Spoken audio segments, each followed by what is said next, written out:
Hi, and welcome to Dadisajoke, Retro Rockin' Gamer Weekend Report, episode number 11. Hi, everyone. I just made a whole show just a moment ago and didn't press record.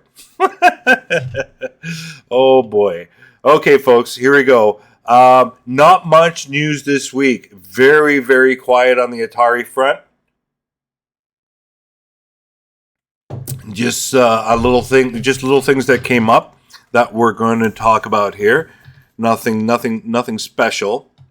Let's see here. Our friend at Metcan Games released another game. This guy is an animal.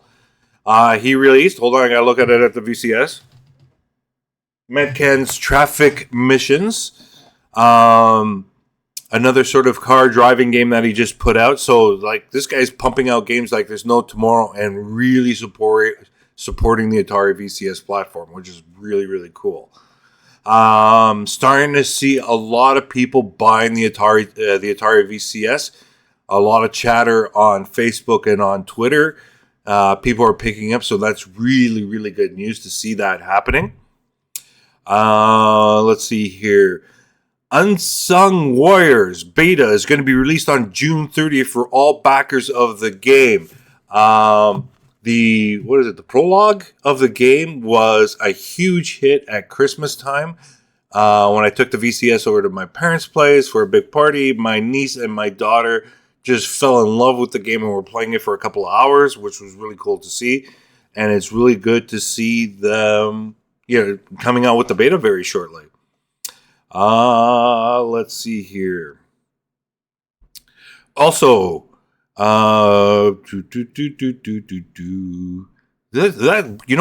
that's it for the and two great games got released. I did a review of them: Tower of Rubble and Amoeba Jump. If you haven't bought those already, buy them.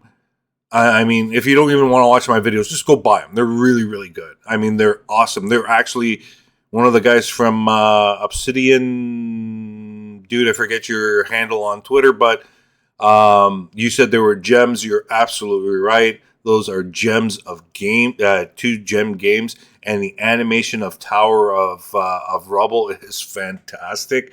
For technology from 1977 to see how it's progressed during this time, all of these years, is just phenomenal and very, very cool. That's really awesome to see.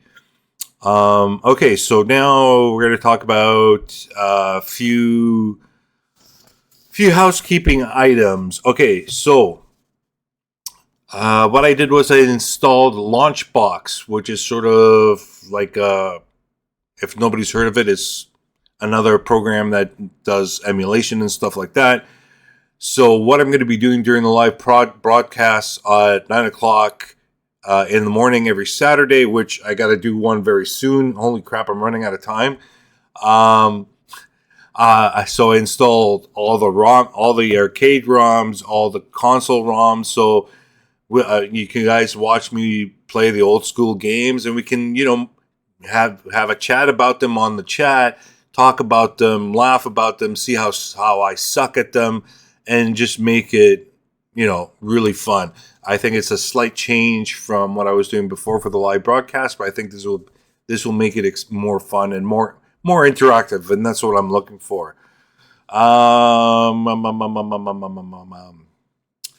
Let's see here. Also, I am aiming for my YouTube channel to hit 1,000+ subscribers by September 1st, 2023. So if you're one of those people who haven't subscribed to my YouTube channel, smash the button that's below.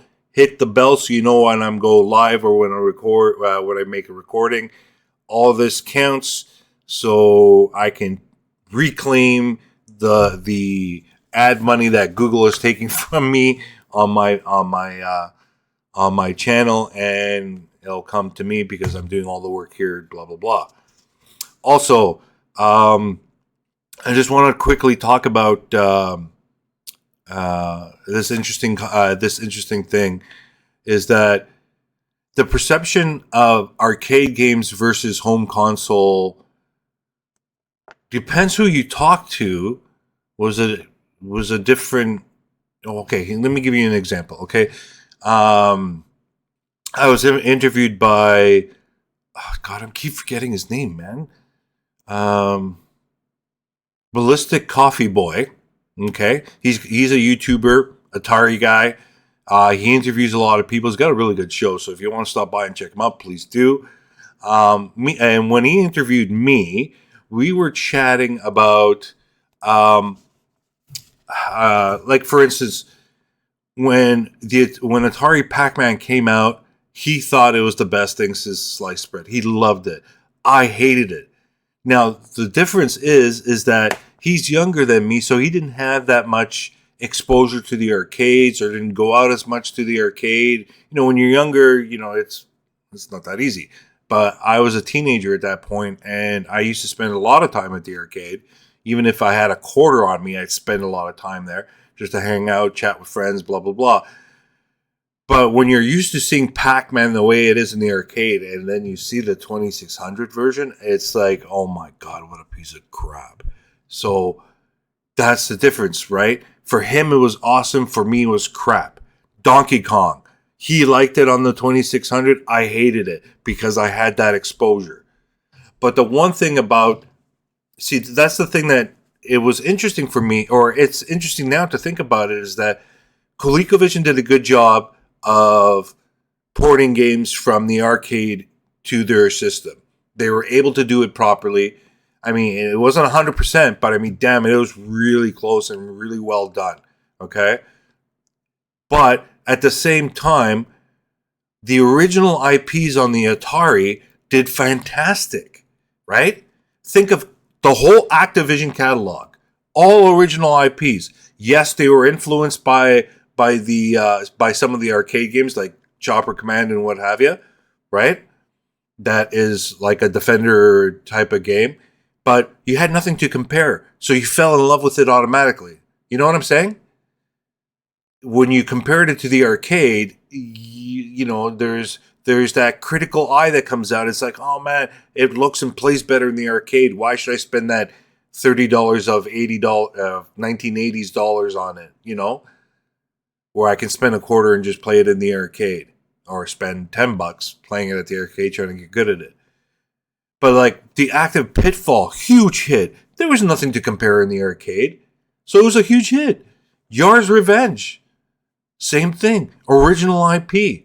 Now some Atari games did a great job on the arcade ports, like uh, uh, uh, I'm trying to think now which one it was. It's on Gravitar. Great in the arcade, great at the 2600. But still, it used to bug me because it wasn't vector based. You know what I'm saying? Just those little things that used to bug me. And that's why I can be very critical on some 2600 games. But the Activision games? No, not even close. I loved every single one of them just because there was nothing to compare. So I'm just wondering out there, people, do you feel the same way? Do am I making sense? That's the thing, am I making sense? Put in the comments on YouTube and let me know. I'd love to hear from you guys and what you have to say about that.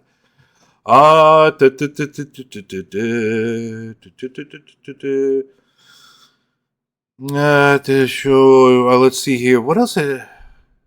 That's about it, guys. There's nothing else really to report about. I just wanted to bring that up.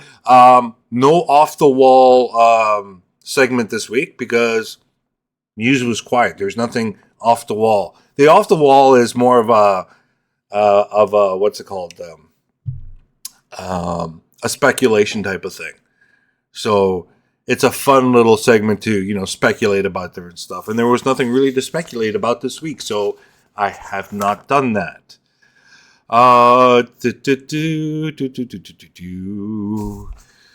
But yeah, get those new 2600 games that are on the VCS. You won't regret it. If you have a 2600, order them on cartridge, please. If you have them already, you guys are awesome. Okay. last but not least, and I hated doing this. Honestly, I hate asking for money. I created a new donation page and I wrote up a thing that took me a really long time to write out.